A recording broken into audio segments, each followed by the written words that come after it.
హోంమంత్రి అమిత్ షా ఆదిలాబాద్ చేరుకున్నారు. కాసేపటి క్రితమే ప్రత్యేక హెలికాప్టర్లో ఆయన ఆదిలాబాద్ చేరుకున్నారు. జనగర్జన సభలో ఆయన పాల్గొననున్నారు. ఈ సభకు పెద్ద ఎత్తున తరలివచ్చిన ప్రజలు, కార్యకర్తలతో ఆదిలాబాద్ కాషాయమయమైంది.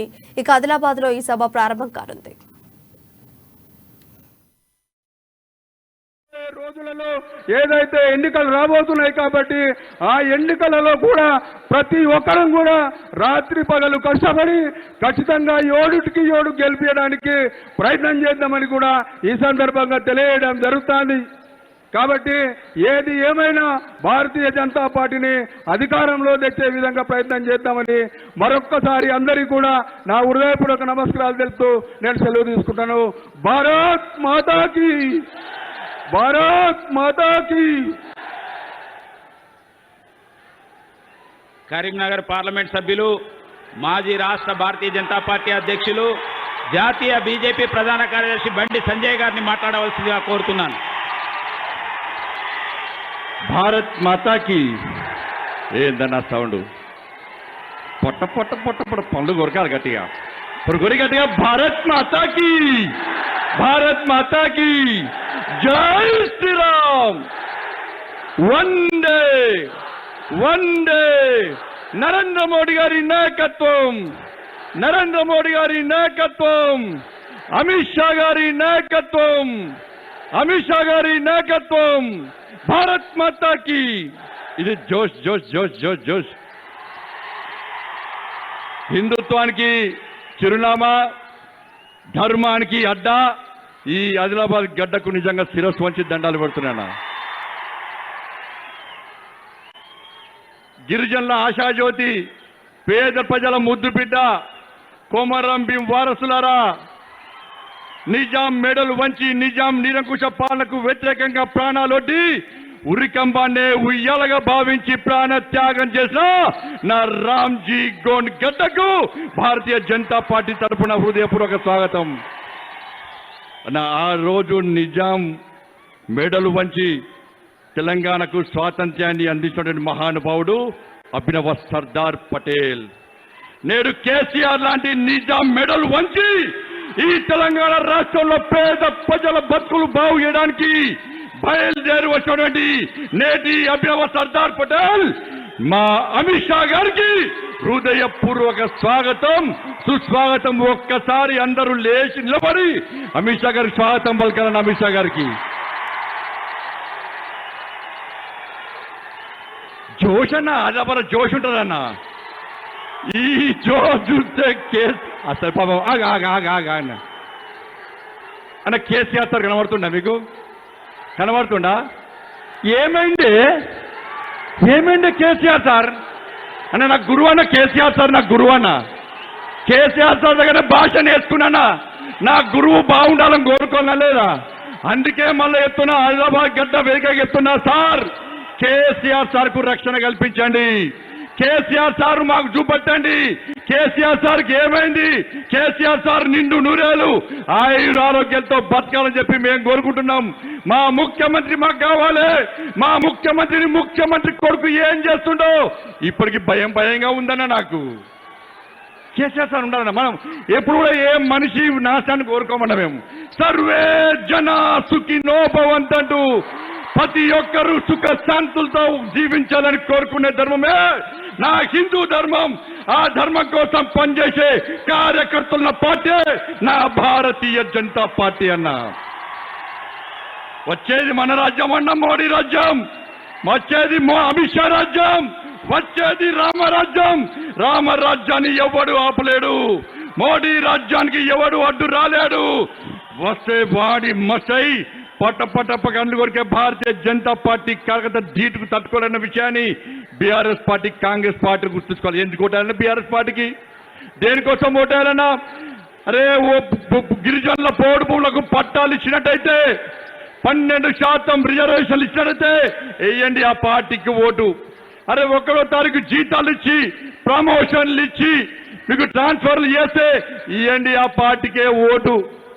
ఇలా పేద ప్రజలకు ఇళ్ళ పట్టాలిస్తే ఇవ్వండి ఆ పార్టీకే ఓట్లు.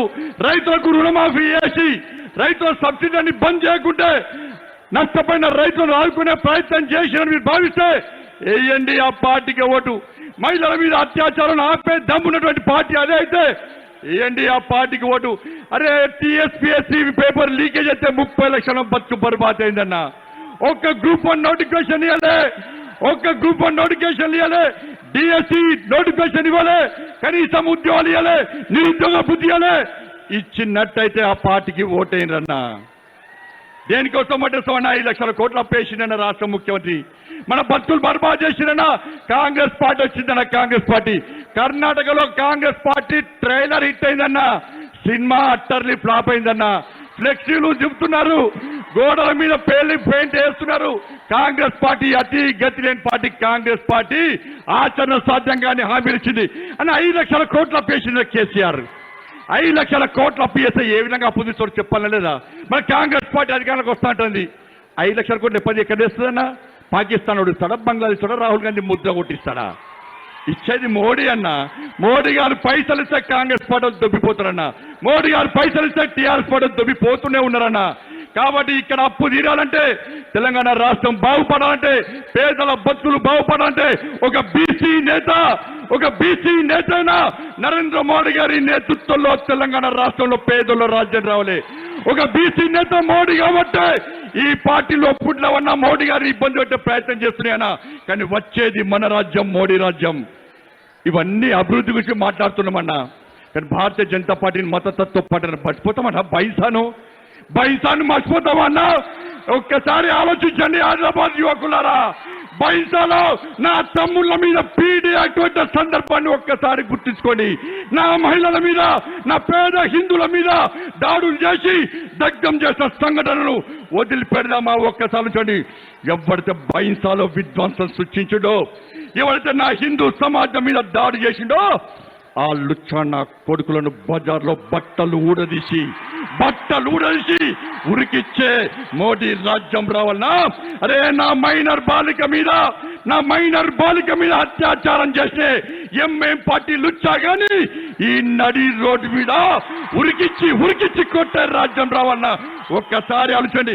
అరే ఎక్కడో ఇస్తాంబుల్లో ఎవరికో ఉట్టోని శవాన్ని తీసుకొచ్చి ఇక్కడ అధికార లాంఛనాలతో అంతకెళ్ళిస్తే ఒప్పుకుంటారా అన్న మీరు?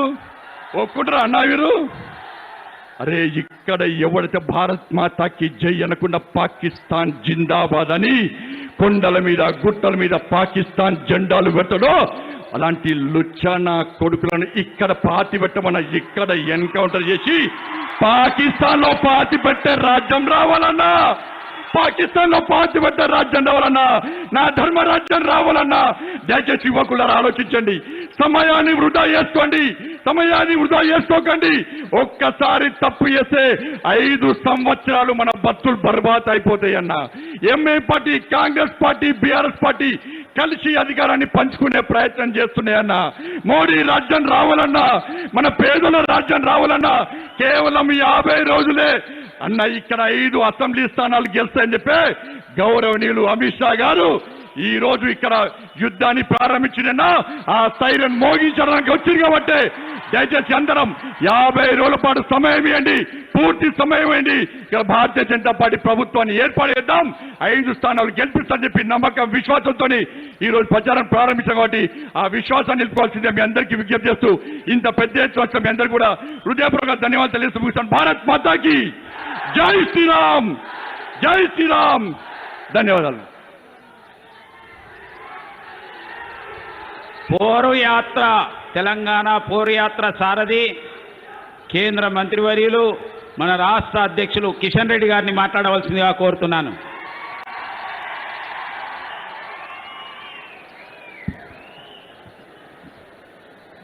భారత్ మాతాకి. మనమందరం కూడా కొమరం భీం వారసులము, రామ్జీ గోండ్ వారసులము, గిరిజన బిడ్డలము, ఆదిలాబాద్ గడ్డ మీద ఉన్నాము. నరేంద్ర మోడీ గారి నాయకత్వంలో ఈరోజు భారతీయ జనతా పార్టీ దేశంలో పరిపాలిస్తున్న సందర్భంగా 3వసారి హ్యాట్రిక్ సంపాదించడం కోసం నరేంద్ర మోడీ గారు రాబోతున్నారు. కాబట్టి మన నినాదాలన్నీ కూడా హైదరాబాద్ లో ఫామ్ హౌస్ లో ఉన్నటువంటి కేసీఆర్ కుటుంబ సభ్యులకు, దారు సలాంలో ఉన్నటువంటి ఎంఐఎం రజాకార్ల వారసులకు వినిపించాలి.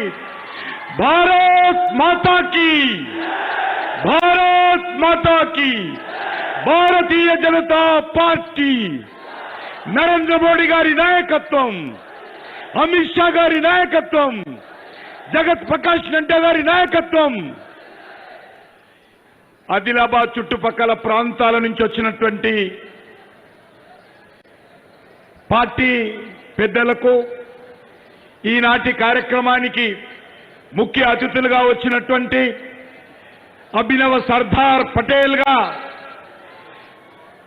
తెలంగాణ యొక్క విమోచన ఉత్సవాలను మొదటిసారిగా సర్దార్ వల్లభాయ్ పటేల్ తర్వాత ఈనాటి హోంమంత్రి అయినటువంటి అమిత్ షా గారి నేతృత్వంలో నిజాం యొక్క మెడలు వంచి ఈ గడ్డ మీద 3 రంగుల జెండా ఎగరేసిన రోజు సెప్టెంబర్ 17 రజాకారులను పారదోలి ఇక్కడ 3 రంగుల జెండా ఎగరేసిన రోజును మొదటిసారిగా కేంద్ర ప్రభుత్వ ఆధ్వర్యంలో అమిత్ షా గారు ఈ తెలంగాణ గడ్డ మీద అధికారిక పూర్వ ఉత్సవాలు నిర్వహించినటువంటి మన అమిత్ షా గారు స్థానిక పార్లమెంట్ సభ్యులు బాబురావు గారు, అదేవిధంగా శాసన సభ్యులు, పార్టీ అసెంబ్లీ ఎన్నికల కమిటీ చైర్మన్ అయినటువంటి ఈటెల రాజేందర్ గారు, వివేక్ వెంకట స్వామి గారు,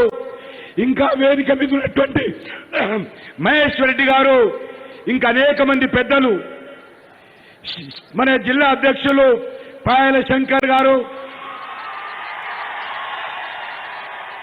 ఇక్కడ వచ్చినటువంటి మిగతా పెద్దలారా, ఈరోజు మీ అందరికీ తెలుసు ఎన్నికలు ప్రకటించారు. ఈ తెలంగాణ గడ్డ మీద ఎన్నికలు ప్రకటించిన తర్వాత మొట్టమొదటి సభ ఈ యొక్క ఆదిలాబాద్లో భారత్ మాతాకి మొట్టమొదటి సభ ఈ ఆదిలాబాద్లో జరుపుకుంటున్నాము. ఈ సందర్భంగా వచ్చినటువంటి కార్యకర్తలందరికీ ధన్యవాదాలు తెలియజేస్తూ సెలవు తీసుకుంటున్నాను. కేంద్ర హోంశాఖ మాత్యులు अभिनव सरदार पटेल श्री अमित शाह जी से मैं अनुरोध कर रहा हूं इस विशाल सभा के संबोधित करने के लिए।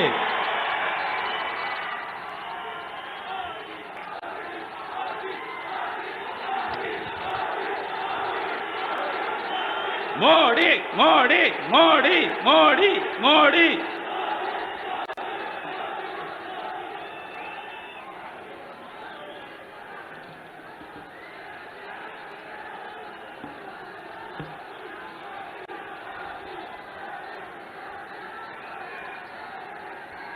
मेरे साथ बोलिए भारत माता की।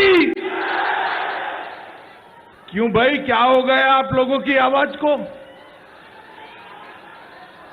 यहां से हैदराबाद केसीआर तक आवाज जानी चाहिए। मेरे साथ दोनों हाथ उठाइए। केसीआर को बदलकर मोदी सरकार बनाने की मुट्ठी दीजिए और प्रचंड आवाज से बोलिए भारत माता की। मंच पर उपस्थित तेलंगाना भारतीय जनता पार्टी के अध्यक्ष और केंद्रीय मंत्री श्रीमान किशन रेड्डी जी, भारतीय जनता पार्टी के पूर्व अध्यक्ष और सांसद श्री बंडी संजय कुमार जी, भारतीय जनता पार्टी के वरिष्ठ नेता और प्रबंधन समिति के अध्यक्ष श्री इटेला राजेंद्र जी, हमारे महासचिव और यहां के प्रभारी श्रीमान तरुण चूक जी, यहां के सांसद श्री स्वयं बापूराव जी, श्री हंसराज आहिर जी, डॉक्टर जी विवेक वेंकट स्वामी जी। वेंकट स्वामी खड़े हो जाओ, कहाँ हो भाई? ताली बजाओ वेंकट स्वामी के लिए। श्री जी पेमेंदर जी, श्री एंडला लक्ष्मी नारायण जी, श्री रमेश राठौर जी, श्री डी रविंद्र नायक जी, और आज आदिलाबाद की पवित्र भूमि पर आए हुए प्यारे भाइयों, बहनों, माताओं और मेरे जिगर के टुकड़े जैसे युवा मित्रों, आप सभी को नमस्कार। इस भूमि पर सबसे पहले बासर में स्थित सरस्वती मां, नागोबा के भगवान शेषनाग और जयनाथ में स्थित लक्ष्मी नारायण के मंदिर को प्रणाम कर मेरी बात की शुरुआत करना चाहता हूं। मैं जब यहां आया हूं तब हम बहुत छोटे थे गुजरात में, तब कोमाराम भीम का नाम सुनकर रोंगटे खड़े हो जाते थे।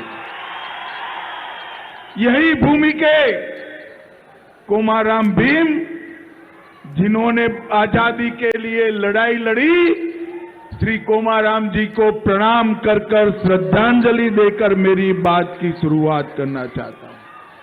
मित्रों, यही वीर भूमि है जो दो स्वतंत्रता की लड़ाई लड़ी। पूरे देश में स्वतंत्रता के लिए अंग्रेजों के खिलाफ ही लड़ाई लड़ी, मगर ये भूमि अंग्रेजों के खिलाफ भी लड़ी और निजाम के रजाकारों के खिलाफ भी लड़ी। ये वीर भूमि को मैं प्रणाम कर मेरी बात की शुरुआत करना चाहता हूं। मित्रों, कल ही चुनाव आयोग ने तेलंगाना का चुनाव घोषित कर दिया है। मुझे बताओ, आप लोग केसीआर की सरकार को फिर से लाना चाहते हो क्या? अरे जोर से बोलो, लाना चाहते हो क्या? मोदी जी के नेतृत्व में कमल की सरकार लाना चाहते हो क्या? आप सभी का जवाब है कि 3 दिसंबर को मोदी जी के नेतृत्व में तेलंगाना में भारतीय जनता पार्टी की सरकार बनने जा रही है। और मैं आपको वादा कर जाता हूं, अभी मोदी जी ने हैदराबाद में तेलंगाना विमोचन दिन पर झंडा फहराने का चालू किया है। अगर भारतीय जनता पार्टी की सरकार बनती है तो 17 सितंबर को हर जिले में हैदराबाद विमोचन दिन मनाया जाएगा। भाइयों और बहनों, चुनाव चाहे 2019 का हो या 14 का, आपने मोदी जी को भरपूर प्यार दिया है, मगर अब समय आ गया है कि तेलंगाना को डबल इंजन सरकार चाहिए। डबल इंजन का मतलब समझते हो ना? समझते हो या नहीं समझते हो? अभी सिर्फ ऊपर मोदी जी है, डबल इंजन का मतलब है नीचे भी मोदी, ऊपर भी मोदी। डबल इंजन सरकार लाना चाहते हैं ना? अभी मोदी जी यहां आए थे 23 अक्टूबर को। अभी मोदी जी आए थे, अक्टूबर महीने में ही 3 परियोजनाओं का उद्घाटन किया। एक, समक्का सरक्का सेंट्रल आदिवासी यूनिवर्सिटी की स्थापना की है। हमारा एक क्षेत्र आदिवासी बहुल क्षेत्र है। सालों से 2014 से मोदी जी यहां सेंट्रल आदिवासी यूनिवर्सिटी बनाना चाहते थे, एक केसीआर सरकार जगह नहीं देती थी। अब इस सेंट्रल आदिवासी यूनिवर्सिटी 950 करोड़ के खर्चे से नरेंद्र मोदी जी बना रहे हैं, जो हमारे ट्राइबल बच्चों को ट्राइबल संस्कृति और संस्कार के साथ उच्च शिक्षा की व्यवस्था करेंगे। हमारे तेलंगाना में हल्दी का क्रॉप ज्यादा होता है।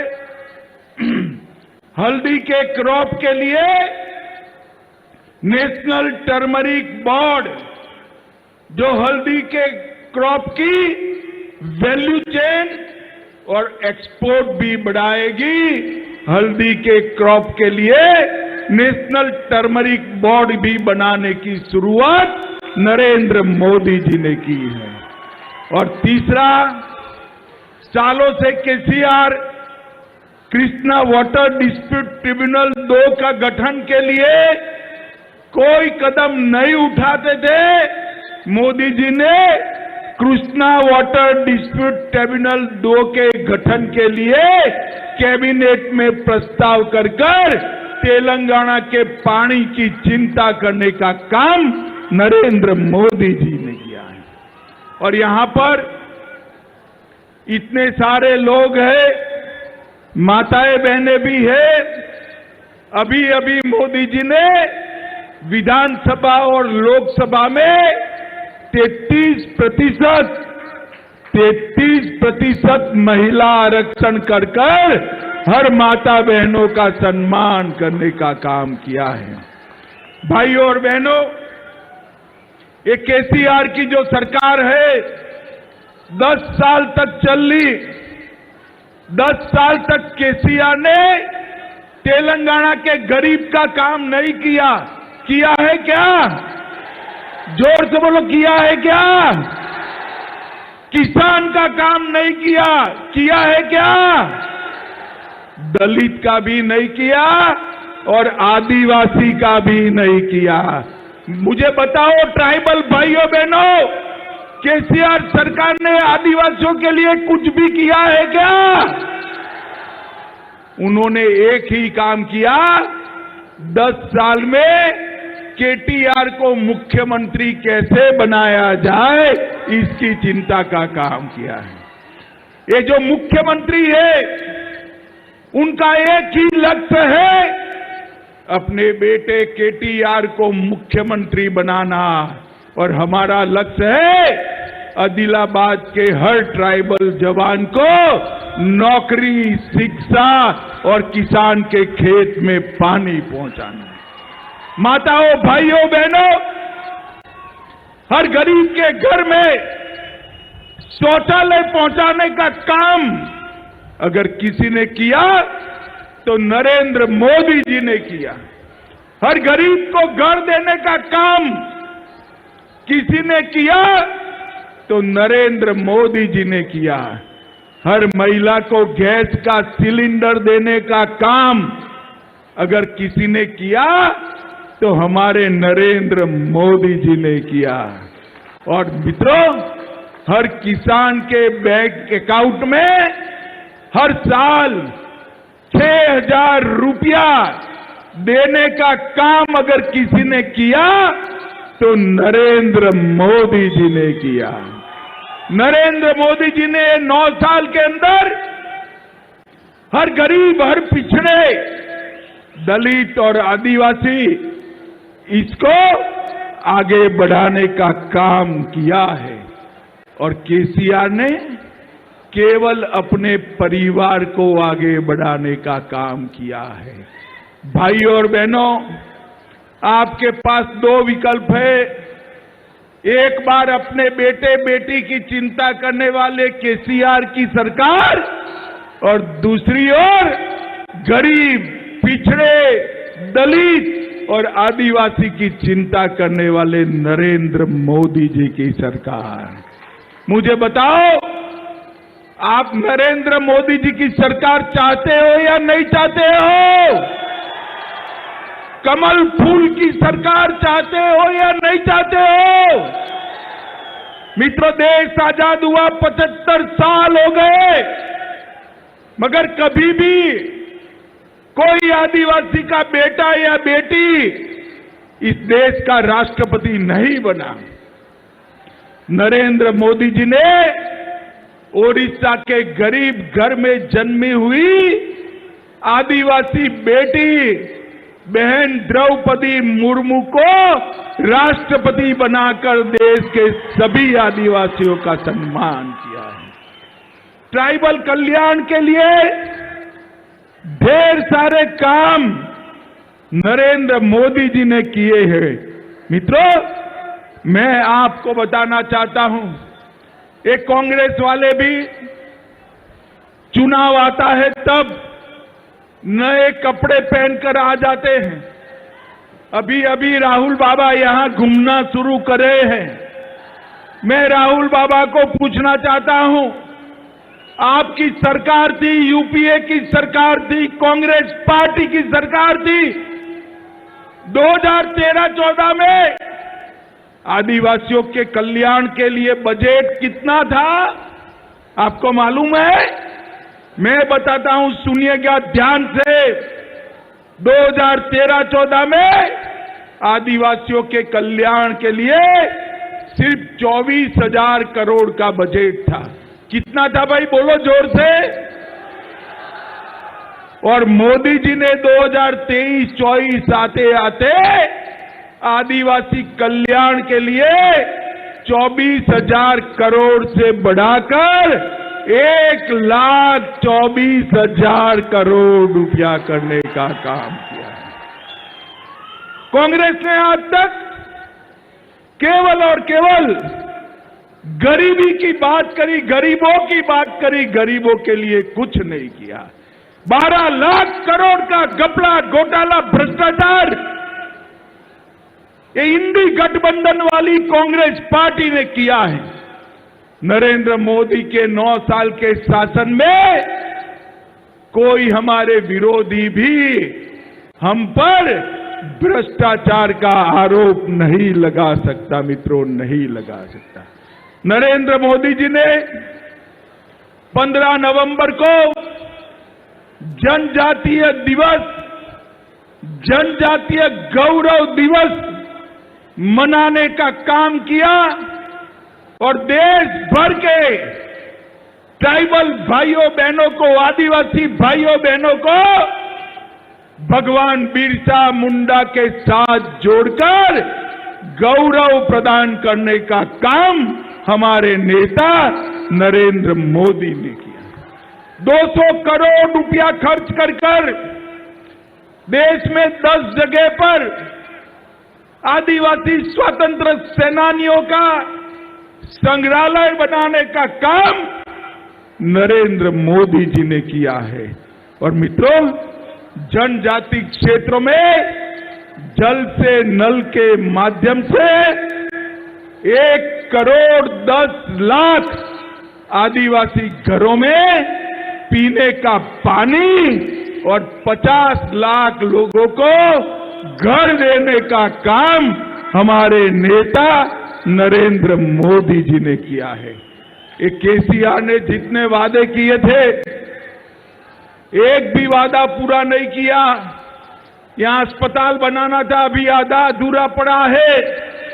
आदिवासियों के लिए ढेर सारे वादे किए थे, एक भी वादा पूरा नहीं किया। आदिलाबाद में हवाई पट्टी बनानी थी, नहीं बना पाए। और 2 बेडरूम वाले घर आदिवासी भाइयों को देना था, दिया है क्या आपको 2 बेडरूम वाला घर? दिया है क्या? एक केसीआर कभी भी गरीबों का काम नहीं करते हैं, केवल और केवल अपने बेटे बेटियों का काम करने का काम एक केसीआर सरकार ने किया है। माताओं, भाइयों, बहनों, मुझे बताओ, ये कश्मीर जो है हमारा है या नहीं है? जोर से बोलो, हमारा है या नहीं है? धारा 370 हटनी चाहिए थी या नहीं हटनी चाहिए थी? ये इंडी गठबंधन वाले, कांग्रेस पार्टी वाले, ये केसीआर, ये सारे लोग धारा 370 को बचाकर बैठे थे।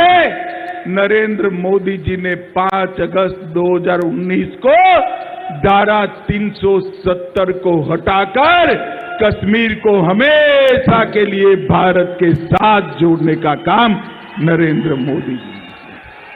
मुझे बताओ युवाओं, अयोध्या में राम मंदिर बनना चाहिए या नहीं बनना चाहिए? जोर से बोलो, बनना चाहिए या नहीं बनना चाहिए? एक कांग्रेस पार्टी आजाद हुए तब से राम मंदिर के मुद्दे को लटका रही थी, भटका रही थी, अटका रही थी। मोदी जी ने एक दिन सुबह इसकी नींव डाल दी और 2024 जनवरी में भव्य राम मंदिर अयोध्या में बनकर तैयार। माताओं, भाइयों, बहनों, मुझे बताओ, देश की सीमाओं की सुरक्षा करनी चाहिए या नहीं करनी चाहिए? जोर से बोलिए, करनी चाहिए या नहीं करनी चाहिए? कांग्रेस की सरकार थी, हर रोज पाकिस्तान से घुसे हुए आतंकवादी हमला कर कर भाग जाते थे, कुछ नहीं होता था। नरेंद्र मोदी सरकार आई, इन्होंने उरी और पुलवामा में हमला किया। मोदी जी ने एयर स्ट्राइक और सर्जिकल स्ट्राइक कर कर पाकिस्तान के घर में घुसकर आतंकवादियों का सफाया करने का काम। एक कांग्रेस पार्टी, एक केसीआर देश की रक्षा नहीं कर सकते। तेलंगाना को आज के जमाने के रजाकारों से बचा नहीं सकते।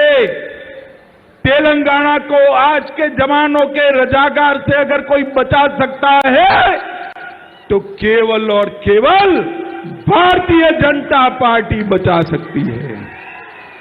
मित्रों, एक केसीआर तेलंगाना में हमेशा एक खोखला प्रचार करते हैं। मैंने केसीआर को सुना है कि मैंने तेलंगाना को नंबर 1 बना दिया। हाँ भैया, सच बात है। केसीआर बाबू, आपने तेलंगाना को नंबर 1 बना दिया, मगर किस चीज में? रोजगारी में? ना जी। घर में पानी पहुंचाने में? ना जी। नौकरियां देने में? ना जी। किसानों की आत्महत्या के बारे में तेलंगाना आज देश में नंबर 1 बन चुका है। मित्रों, नंबर 1 बन चुका है। बच्चों और महिलाओं के खिलाफ अपराध के मामले में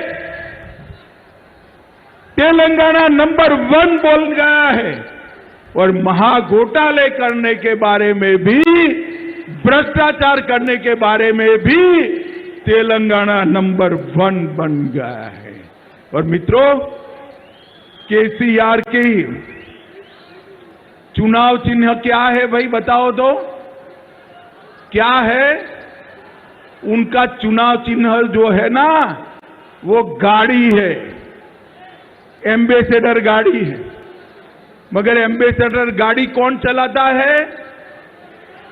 कौन चलाता है? जोर से बोलो, कौन चलाता है?